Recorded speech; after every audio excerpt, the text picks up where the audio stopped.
अस्सलाम वालेकुम। नमस्ते, आदाब, सत श्री अकाल और हेलो। आई होप आप लोग ठीक हैं, सब हैं, खुश हैं। और आज है जी 19 तारीख 19 फरवरी और आज छत्रपति शिवाजी महाराज की बर्थ एनिवर्सरी है। और अभी रिसेंटली रिलीज़ हुई छावा मूवी, जिसमें कि उन्हीं के छत्रपति शिवाजी महाराज के बेटे छत्रपति संभाजी महाराज की पूरी लाइफ पर वो फिल्म बनाई गई है। कल हम लोगों ने देखा था उसका पब्लिक रिव्यू और पब्लिक बहुत इमोशनल थी जब भी वो थिएटर से बाहर निकल रही थी, स्पेशली जो क्लाइमैक्स में दिखाया गया, तो उस वजह से वो बहुत पब्लिक जो है रोई भी। और आज भी हम लोग छावा मूवी का ही कुछ वीडियो लेकर आए हैं आप लोगों के लिए। लेकिन इससे पहले कि इस वीडियो को स्टार्ट करें, आपको बताते चले हमारा एक व्लॉग चैनल है जिसमें हम डेली व्लॉग्स आप लोगों के लिए डाल रहे हैं, जिसका कि नाम है व्लॉग्स बाय सुलेमान। आप चाहें तो उसको भी चेकआउट कर सकते हैं, लिंक डिस्क्रिप्शन में भी, आप सर्च भी कर सकते हैं व्लॉग्स बाय सुलेमान। अब हम बढ़ते हैं अपनी वीडियो की तरफ। The real story behind Chhava, fact versus fiction. तो ये हमें फैक्ट वर्सेस फिक्शन इसके बारे में बताएंगे और हकीकत क्या है और फिल्म में क्या दिखाया जाता है, या फिर फिल्म में भी ठीक ही दिखाया गया है। तो ये सारा हमें इस बारे में शायद क्लियर करेंगे इसमें। विकी कौशल ने इसमें बहुत ही बेहतरीन अदाकारी की है, एक्टिंग की है, और लोग कह रहे हैं कि विकी कौशल को इसके लिए अवार्ड्स भी मिलने चाहिए और उनसे बेहतरीन चॉइस इस फिल्म के लिए कोई नहीं हो सकती थी। आप लोगों का क्या कहना है हमें ज़रूर बताइएगा। और अगर आपने हमारी कल वाली रिव्यू वीडियो नहीं देखी तो लाजमी देखिएगा। लेटर फैक्ट चैनल से हमारे पास ये वीडियो है और देखने के बाद करेंगे डिस्कशन। स्टे विद अस।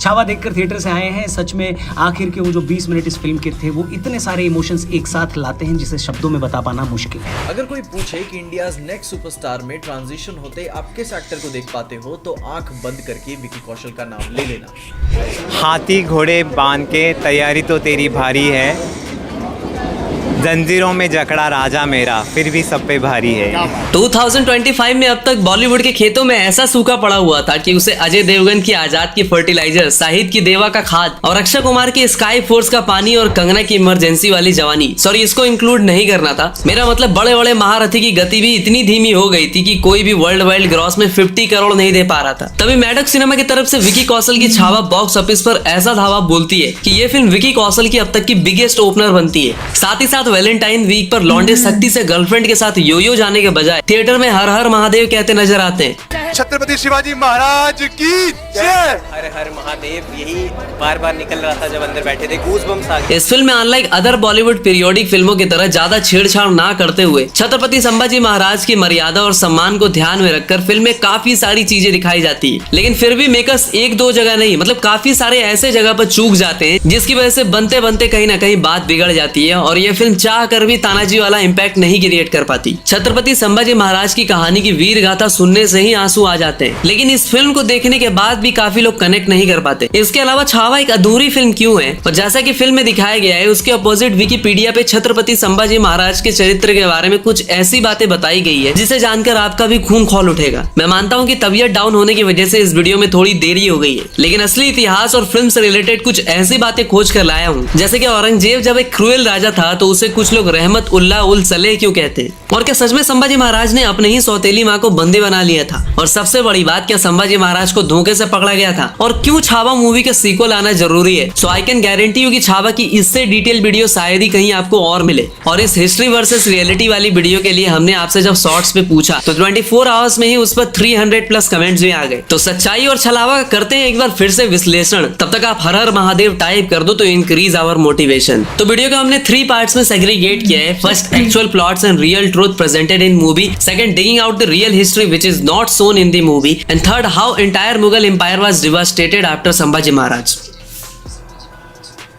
तो देखो, हिस्टोरिकल या पीरियोडिक फिल्मों में अक्सर चीजों को एग्जैगरेट करना, मसाला ऐड करने के लिए फिक्शनल कैरेक्टर्स को ऐड करना, लव स्टोरी घुसा देना, ये सारी चीजें होते आई है। लेकिन बात करें छावा की तो ये फिल्म थोड़ी सी भी लिबर्टी ना लेते हुए हिस्ट्री से बिल्कुल भी छेड़छाड़ नहीं करती। फिल्म के रिलीज से पहले छत्रपति शिवाजी महाराज के शब्दों में हेरफेर करने के एलिगेशन लगे थे, जहाँ उन्होंने कहा था कि हे हिंदवी स्वराज्य भावे श्रीचिन चिच्छा। वही ट्रेलर से हिंदवी वर्ड को हटा देने से काफी हंगामा हुआ था। लेकिन अगर आप फिल्म देखोगे तो मेकर्स ने इतिहास से छेड़छाड़ ना करते हुए एग्जैक्टली वही वाक्य 2 बार बार ऐड कराया है। अब देखो, हिस्ट्री से छेड़छाड़ करने का दुष्परिणाम ये होता है कि आने वाली जनरेशन मैनिपुलेटेड हिस्ट्री को ही सच मान लेती है, जैसा कि रामायण के साथ भी होता है। मलेशिया वालों की एक अपनी अलग ही रामायण है। इंडिया में भी जगह जगह पे अलग वर्जन देखने को मिलता है और लोग अपने इच्छा अनुसार उसमें चीजें ऐड और डिलीट करते जाते हैं और बाद में कुछ निर्लज्ज लोग सवाल उठाते हैं कि क्या श्री राम मांस खाते थे। इसलिए इतिहास से छेड़छाड़ करना एक बहुत बड़ा क्राइम माना जाता है। ऐसे में ये फिल्म छत्रपति संभाजी महाराज को बहुत ही सही तरीके से दिखाती है कि कैसे वो अपने पिता और पूरे मराठा स्वराज्य के लिए खुद का बलिदान देने तक से नहीं चूकते। फिल्म का सबसे बेस्ट पार्ट जो मुझे लगा वो था औरंगजेब के बेटे मोहम्मद अकबर को ज्यादा बढ़ा चढ़ा के ना दिखाना, जैसे कि बाकी बॉलीवुड फिल्में करते आई है। लेकिन इस फिल्म में उसे एज अ सपूला ही दिखाया गया है। औरंगजेब को 7-8 फीट का ना दिखाते हुए बिल्कुल ही सही तरीके से दिखाया गया है और ये भी दिखाया गया है कि कैसे संभाजी महाराज ने उसकी नाक में दम कर दिया था। विकी कौशल ने एक एक सीन में जान फूका है, फिर चाहे वो अभिमन्यु की तरह चौकट उठा के सैकड़ों लोगों से भिड़ जाना हो, रणनीति बनाकर दुश्मनों पे अलग अलग जगह से अलग अलग तरीके से गुरिल्ला वॉरफेयर की तरह अटैक करना हो। और येसु भाई के कैरेक्टर में रश्मिका से मुझे कुछ खास एक्सपेक्टेशन नहीं थी, लेकिन उन्होंने भी काफी बढ़िया काम किया है और खासकर पहले के लोग जैसे योग साधना से टेलीपैथी से बात कर पाते थे उसे भी इस फिल्म में अच्छे से दिखाया गया है। लेकिन फिल्म के क्लाइमेक्स में जब छत्रपति संभाजी महाराज और उनके एडवाइजर कवि कलश को जब बंदी बना लिया जाता है तो दोनों को साथ में पकड़ के जंजीरों से बांध दिया जाता है, तब उनकी जो बातचीत होती है और जब कवि कलश को रात में मौत की सजा देने से पहले ये बात जानते हुए भी संभाजी महाराज चाह कर भी अपने मित्र और सलाहकार कवि कलश को नहीं बचा पाएंगे, तब संभाजी महाराज जो बातें कहते हैं कि तुम नमक नहीं चंदन हो कवि, तिलक हमारे माथे का, मतलब भाई रोना आ जाता है। फिल्म की सिनेमेटोग्राफी काफी अच्छी है, मराठा दरबार की डिटेलिंग पर काफी अच्छे तरीके से काम किया गया है। फिर चाहे वो तराजू दिखाना हो या फिर मछली, जिसका तात्पर्य मराठाओं का साम्राज्य जमीन और समुद्र दोनों में होने से था। संभाजी महाराज के साथ अपनों का ही विश्वासघात करना, हाथियों से गद्दारों को कुचलवा देना, यानी ये सारी चीजें बिल्कुल हिस्ट्री के अकॉर्डिंग ही दिखाई गई है। अक्षय खन्ना और विनीत कुमार सिंह ने भी भाई एक्स्ट्रा ऑर्डिनरी काम किया है। फिल्म के कुछ सीन्स जो मुझे बिल्कुल ठीक नहीं लगे वो ये है कि जब औरंगजेब संभाजी महाराज को बंदी बना लेता है तो उनके सामने 3 शर्तें रखता है। पहला ये कि मुझे पूरे भारत का बादशाह मान लो, सेकंड मराठाओं का सारा खजाना मुझे दे दो एंड थर्ड इस्लाम कबूल कर लो। लेकिन इस बात को ना मानते हुए संभाजी महाराज औरंगजेब की दरबार में ही उसकी बेइज्जती कर देते हैं, जिसकी वजह से वो उन्हें 40 दिन तक टॉर्चर करता है। लेकिन फिल्म में इन चीजों को दिखाया ही नहीं गया। फिल्म में सिर्फ इतना दिखाया गया कि वो टॉर्चर करता है, लेकिन किस लिए करता है वो ठीक से नहीं दिखाया गया। अब मेकर्स को सच्चाई दिखाने में किस बात का डर था वो तो मुझे नहीं पता, मैं नहीं बताऊंगा।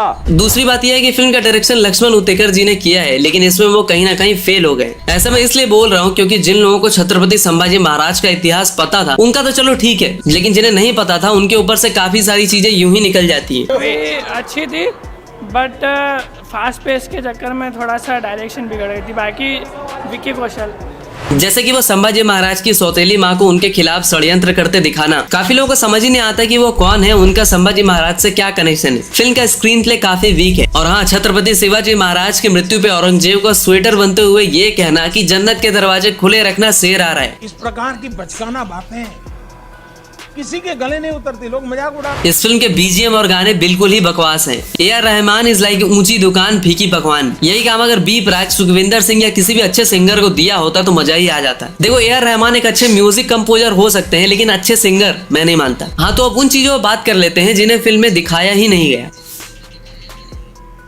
एक राइटर, स्कॉलर और एक राजा। छत्रपति संभाजी महाराज के जन्म के 2.5 साल के बाद ही उनकी माँ का देहांत हो जाता है। तब उनकी दादी जीजाबाई उनका पालन पोषण करती है, उन्हें देश, धर्म, हिंदवी स्वराज्य और जीवन के आदर्शों के बारे में बताती है। और इसलिए 14 साल की उम्र में ही उन्होंने बुद्धभूषणम, नखशिख जैसी 3 संस्कृत ग्रंथ तक लिख दिए थे। संभाजी महाराज महादेव के बहुत बड़े भक्त थे, इसलिए उनकी राज मुद्राओं पे लिखा होता था, श्री शंभो शिवजात मुद्रा से धौवित राजते यंदक सेवनी लेखा वर्तत कस्य नौपरी। अर्थात भगवान शिव के भक्त और शिवजी के पुत्र संभाजी राज्य आकाश तक फैला है और सभी प्रजाजनों के लिए हितकारी है। पता है, संभाजी महाराज जब बहुत छोटे थे तभी उन्हें औरंगजेब से मिलना भी पड़ा था। हुआ कुछ ऐसा था कि जब छत्रपति शिवाजी महाराज ने औरंगजेब के सबसे बड़े गुर्गे, मेरा मतलब जय सिंह से संधि की थी, तो जय सिंह ने उन्हें कहा था कि औरंगजेब उन्हें पूर्ण सम्मान देगा। इसलिए शिवाजी और संभाजी उनसे मिलने चले जाते हैं, लेकिन औरंगजेब ने शिवाजी महाराज और छोटे संभाजी को बंदी बना लिया होता है। ऐसे में शिवाजी महाराज वहाँ से निकलने की युक्ति लगाते हैं और मुगलों से ये बोलते हैं कि उनकी तबीयत ज्यादा खराब है कुछ दिनों से, तो कोई भी उनके घर में एंटर ना करे। जब भी कोई मुगल सैनिक वहां पर आता और खिड़की से अंदर देखता तो उनको लगता कि शिवाजी महाराज आराम कर रहे हैं। इसी बीच अक्सर शिवाजी महाराज संतों के लिए फलों और मिठाइयों की टोकरियां भिजवाया करते थे। तो एक दिन वो खुद और संभाजी राजे को लेकर फलों की टोकरी में बैठते हैं और भाग निकलते हैं। इन मुगल सैनिकों को शक ना हो जाए इसलिए वो अपने सौतेले भाई हीरोजी फरजान को अपनी जगह पर चद्दर उड़ाकर सुला देते हैं और अपने एक हाथ का कड़ा हीरोजी को पहना देते हैं, जिससे हीरोजी का हाथ बाहर रहे और मुगल सैनिकों को लगे कि छत्रपति शिवाजी महाराज आराम कर रहे हैं। और इसी की वजह से शिवाजी और संभाजी को टाइम भी मिल जाता है, जिससे वो आराम से बच निकलते हैं। इसके बाद औरंगजेब घोषणा कर देता है कि किसी भी बाप बेटे को देखने से तुरंत फौरन पकड़ लिया जाए। लेकिन शिवाजी महाराज आगरा से सीधा पूना नहीं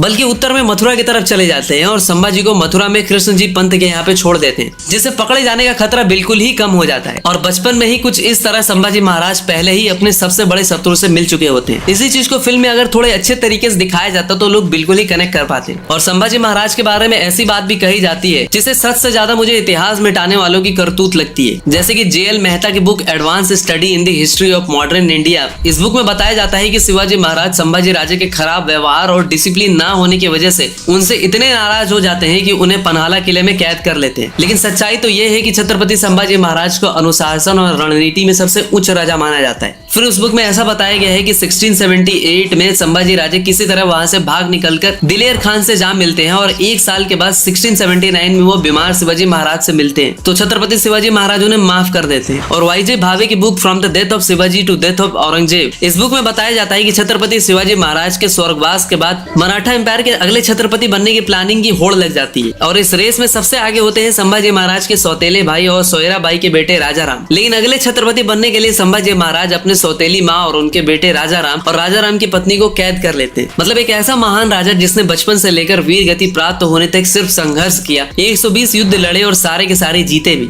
जिसने एक हाथ में शस्त्र और दूसरे में शास्त्र को रखा, अपनी आखिरी सांस तक शेर की तरह दहाड़ते हुए मृत्यु को गले लगा लिया। उसके बारे में ऐसी बातें कहना कि उन्होंने गद्दी पाने के लिए अपने सौतेली माँ और अपने भाई को बंदी बना लिया। अरे मुगल्स और मराठों में यही तो डिफरेंस था कि वो गद्दी के लिए अपने परिवार के लोगों की हत्या नहीं करते थे। लेकिन इस तरह की बातें दिल को चुभती है, वो भी एक परम प्रतापी धर्मवीर महान राजा के बारे में अगर ऐसी बातें की जाती है तो ये मुझे उन्हें बदनाम करने का षड्यंत्र लगता है। नॉलेज रखने वाला बंदा ये वीडियो देख रहा है तो अपने ओपिनियन कमेंट में जरूर बताना। और एक चीज जिसे इस फिल्म में जरूर दिखाना चाहिए था लेकिन उन्होंने नहीं दिखाया, वो ये था कि मराठा एम्पायर के दुश्मन सिर्फ मुगल्स ही नहीं होते बल्कि पुर्तगाली लोग, सिंधी लोग भी होते हैं। शिवाजी महाराज के स्वर्गवास के बाद पुर्तगाली लोगों ने अपनी सीमा बढ़ाने के लिए आतंक मचाना शुरू कर दिया होता है। कोंकण के गोवा और बॉम्बे में पुर्तगालीज यानी पुर्तगाली लोगों का ऐसा आतंक होता है कि वो गोवा के सारे हिंदुओं को मार रहे होते हैं, उनका कन्वर्जन कर रहे होते हैं। उनका बोलबाला नौसेना यानी नेवी में बहुत ज्यादा होता है। वो अक्सर मराठाओं के शिप्स लूट लिया करते हैं। इसी बात से तंग आकर संभाजी महाराज ने उन्हें सबक सिखाने की ठानी और 1683 से 1684 तक गोवा में उनसे युद्ध किया और उनकी औकात दिखा दी। लेकिन मुगल्स और पुर्तगाली मिल चुके होते हैं और मुगलों की बड़ी सेना की वजह से गोवा से संभाजी महाराज को अपनी सेना को वापस बुलाना पड़ता है। हाँ, तो अब औरंगजेब और उसके पास्ट के बारे में भी थोड़ी सी बात कर लेते हैं, जिसके पास्ट के बारे में काफी लोगों को ढंग से पता ही नहीं है। और 8.5 लाख से ज्यादा की सेना वाले औरंगजेब की पूरी मुगल एम्पायर कैसे तबाह हो गई उस पर भी बात कर लेते हैं। तो मुगल साम्राज्य का सबसे ज्यादा विस्तार, सबसे ज्यादा कर वसूली अगर किसी के रिजाइम में हुआ तो वो औरंगजेब या आलमगीर ही था। वो अकेला मुगल बादशाह था जिसने दक्कन और दक्षिण भारत को भी हथियाने की पूरी कोशिश की थी। औरंगजेब शाहजहां की छठी संतान थी और उसका तीसरा बेटा था, इसलिए शाहजहां उसे दक्कन का सूबेदार बनाता है। इधर वो अपने दूसरे बेटे दारा सिकोह को मुगल दरबार का कामकाज धीरे धीरे सौंपने लगता है। एक बार शाहजहां की एक बेटी जलकर मर जाती है, फिर भी औरंगजेब आगरा वापस नहीं आता। वो उसके 3 हफ्ते बाद आता है और जब वो आता है तो शाहजहां गुस्से में उसे दक्कन के सूबेदार के पद से हटा देता है, 7 महीने तक दरबार में न आने की सजा भी देता है। बाद में उसकी क्रूरता और युद्ध नीतियों की वजह से उसे मुल्तान सिंध का सूबेदार बनाया जाता है। लेकिन 1652 के गोलकोंडा के युद्ध में शाहजहां ने अपनी सेना वापस बुला ली होती है, जिससे औरंगजेब वो युद्ध हार जाता है। इधर 1657 में औरंगजेब बीमार पड़ जाता है और ऐसा बीमार कि उसके सारे बेटों को लगता है कि अब तो गया है बुड्ढा और मेरे मुगल बादशाह बनने का टाइम आ गया है। तो औरंगजेब यहाँ पर एक बहुत ही खतरनाक कॉन्स्पिरेसी करता है। वो अपने ही भाई मुराद को अपनी तरफ मिला लेता है, क्योंकि उसने मुराद से कहा होता है कि अगर तुम दारा और सुजा को हटाने में मेरी मदद करते हो तो मैं मुगल सल्तनत की गद्दी तुम्हें सौंपकर खुद हज करने चला जाऊंगा। मुराद और औरंगजेब की सेना मिलकर दारा को हरा देते हैं और दारा उत्तर की तरफ भागता है तो उसे एक बलोच सरदार अपने यहाँ शरण देने का वादा करके औरंगजेब को सौंप देता है और औरंगजेब अपने ही भाई दारा सिकोह को मृत्यु दंड की सजा देता है। अपने दूसरे भाई सुजा को वो वर्मा में मार गिराता है और मुराद को अपने ही भाइयों के मारने की सजा देता है और अपने बाप शाहजहां को कैद कर लेता है। शाहजहां कभी भी औरंगजेब को बादशाह नहीं देखना चाहता था, क्योंकि औरंगजेब एक बहुत ही क्रूर और कट्टरपंथी विचारधारा का था। तो वही दारा सिकोह सबको लेकर चलने वाला था, आर्ट और म्यूजिक को भी बढ़ावा देने वाला था। औरंगजेब का बड़ा भाई दारा शिकोह, उसने किताब लिखी मंजुमल बहरीन, मतलब 2 समुद्रों का मिलन। और इतना ही नहीं, उसने उपनिषदों का फारसी में अनुवाद कराया। उसका नाम रखा सिर्रे अकबर, वर्ड्स ऑफ गॉड। वहां से वो लैटिन में और वहां से जर्मन में आर्थर शोपेनहावर ने ट्रांसलेट कराया। और उस दारा शिकोह का सर काट के थाली में सजा के जेल में बंद अपने बाप को देने वाला वो गंगा जमनी तहजीब का प्रतीक है और दारा शिकोह नहीं। लेकिन जब औरंगजेब बादशाह बना तो उसने गैर मुस्लिम यानी काफिरों के मंदिर जाने पर जिजिया कर लगा दिया, जिससे विवश होकर वो अपना धर्म परिवर्तन कर ले। 1668 में उसने गाने और संगीत पर भी बैन लगा दिया, चाहे वो हिंदू हो या फिर मुस्लिम। सोमनाथ, बनारस के विश्वनाथ मंदिर, मथुरा के केशव राय मंदिर, उसने इन सारे मंदिरों को तोड़ा। क्रिश्चियन मिशनरीज को मंदिर बनाने का आदेश दे दिया। 1656 में उसने 9th सिख गुरु यानी गुरु तेग बहादुर जी का सिर कलम करा दिया, क्योंकि उसने उनसे कहा कि तुम या तो कोई चमत्कार करके दिखाओ या फिर अपना धर्म छोड़ दो। तो उन्होंने दोनों काम करने से इनकार कर दिया, इसीलिए उन्हें भी मार दिया। उसी का बाप शाहजहां ने उसको कहा कि जेल में मैं अकेले रहता हूँ तो कुछ बच्चों को भेज दो, मैं उन्हें कुरान पढ़ा दूंगा। तो औरंगजेब ने अपने ही बाप से कहा कि अभी बादशाह चली गई लेकिन बादशाही करने का जज्बा नहीं गया। शाहजहां को इवन अनाज और पानी भी लिमिटेड दिया जाता था। इसलिए शाहजहां ने फारसी में लिखा कि तुझसे अच्छा तो वो काफिर है जो मरने के बाद भी पितृपक्ष में अपने पूर्वजों को तर्पण देता है। अपने ही बाप शाहजहां से औरंगजेब इसलिए भी चिढ़ता था क्योंकि उसने ताजमहल, लाल किला, जामा मस्जिद जैसे इतने सारे शानदार मॉन्यूमेंट्स बनाए थे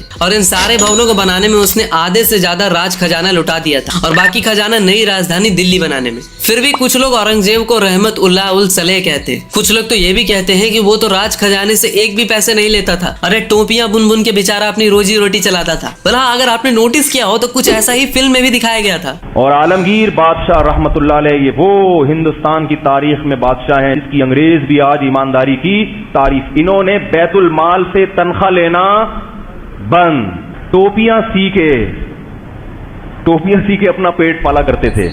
इसलिए कहते हैं कि क्रूर लोग सिर्फ दूसरों के लिए नहीं, समय आने पर अपनों के साथ भी क्रूरता करने में पीछे नहीं हटते। और भाई जो लोग औरंगजेब को एक नेक दिल बादशाह बताते हैं, मैं तो इतना ही कहूंगा कि ऊपर वाला उन्हें भी औरंगजेब जैसा भाई और औरंगजेब जैसा ही बेटा दे। तो देखो, संभाजी महाराज की वीर गति को प्राप्त हो जाने के बाद उनके 40 दिनों तक चले टॉर्चर, और कई जगह पर तो ऐसा भी बताया जाता है कि उनके शरीर के टुकड़े टुकड़े करके नदी में फेंक दिया गया था। तो कुछ इतिहासकार ऐसा भी कहते हैं कि उन्हें कुत्तों को खिला दिया गया था। इसी बात से मराठाओं का खून खौल उठता है और वो लगातार बार बार औरंगजेब से युद्ध करते हैं और उसके दक्कन के हथियाने के सपने को कभी पूरा नहीं होने देते। औरंगजेब कभी भी अपने मंसूबे में कामयाब नहीं हो पाता है और इतने साल दक्कन में बिताने की वजह से उसकी पकड़ उत्तर में भी कमजोर पड़ने लगती है और इसीलिए उसके बाद मुगल एम्पायर पूरी तरह से बर्बाद हो जाता है। हाँ तो भाई, आई होप कि अभी आपको सारी चीजें समझ में आ गई होगी और संभाजी महाराज के बारे में भी काफी कुछ जानने को मिला होगा। ओके, तो यार काफी डिटेल में इन्होंने बात की है और मैंने आपको पहले भी कल वाली वीडियो में भी बताया था कि छत्रपति शिवाजी महाराज और छत्रपति संभाजी महाराज पे हमने पूरी डेडिकेटेड वीडियो देखी है जिसमें हमें बहुत ज़्यादा उनके बारे में डिटेल में जानने को मिला था। इसमें भी इन्होंने यही बात की है कि क्या हिस्ट्री के साथ, इतिहास के साथ छेड़छाड़ तो नहीं की मूवी में, क्योंकि अक्सर मूवीज़ में होता है लव स्टोरी आ जाती है या कुछ चीज़ें मूवीज़ में चेंज कर दी जाती हैं या दिखाई नहीं जाती हैं।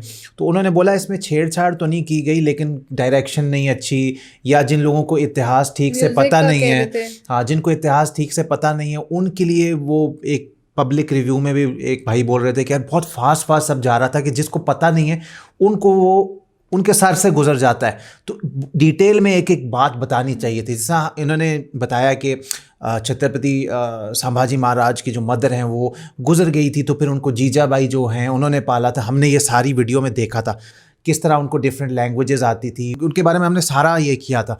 तो वो यही कह रहे हैं कि फैक्ट वर्सेस फिक्शन की उन्होंने बात की है और डिटेल में भी सारा बताया है और हमने पूरी डिटेल देख रखी है। दोनों छत्रपति शिवाजी महाराज पे भी वीडियो हमने देख रखी है, छत्रपति संभाजी महाराज पे भी। अगर आपने नहीं देखी ज़रूर देखिएगा। और काफ़ी सारी बातें ना आपके यहाँ पे रह जाती हैं। छत्रपति शिवाजी महाराज की मैं बोलता हूँ एक बात, जो वो कहते थे कि कुछ भी हो जाए औरतों और बच्चों पे को कुछ नहीं करना है। 120 जंगें वो बताए थे ना जो उन्होंने जीती थी, हाँ लड़ी थी और वो सारी जीती भी थी। और छत्रपति संभाजी महाराज ने आज तक कोई जंग हारी ही नहीं। और ये सारी इन्होंने फैक्ट एंड फिक्शन वाली बात बताई है। बाकी ऐसा भी हो सकता था कि वो कह रहे हैं डायरेक्टर ने अच्छी डायरेक्शन और कर सकते थे कि मे बी इसको अगर संजय लीला भंसाली डायरेक्ट करते तो आपका क्या ओपिनियन है कि वो ज़्यादा अच्छे तरीके से सारी सामने रख सकते थे ला करके बात, या फिर आपको ठीक लग रही है छावा मूवी? तो आप लोग हमें ज़रूर बताइएगा जो लोग देख कर आए हैं। और अगर आपने छावा मूवी का हमारे कल वाली वीडियो नहीं देखी जिसमें पब्लिक अपना ओपिनियन बता रही, रिव्यू दे रही और रो के वो सारा रिव्यू दे रहे हैं, तो वो ज़रूर देखिएगा। बाकी दैट्स इट यार। डायरेक्शन अगर आपको अच्छा लगा तो डू लाइक शेयर और सब्सक्राइब और हमारे ब्लॉग चैनल जाके लाइक शेयर और सब्सक्राइब कर लो। इंस्टाग्राम पे फॉलो कर लें लेटेस्ट फोटो स्टोरीज और अपडेट्स के लिए। इसी तरह आपके लिए लाते रहेंगे नए और डिफरेंट रिएक्शंस डेली। तब तक के लिए अपना ढेर सारा ख्याल रखें।